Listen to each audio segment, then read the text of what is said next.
dumbbell hip thrust with top range pulse. So grabbing yourself a bench and a moderate to heavy dumbbell, coming down onto the bench, making sure that your shoulder blades are supported.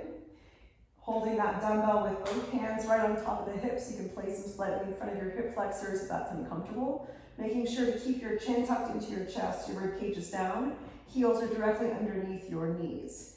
Think about just dropping the hips down to about 1/4 range, maybe about right here, and then retucking the pelvis up, squeezing glutes and out to the top. So just coming down, up, down, up. So just staying in this very top range of the movement to really work on engaging and fatiguing the glutes here, thinking about tucking the pelvis under at the top, squeezing as much as you can, full contraction. And then once you get the hang of it, you can go a little bit faster.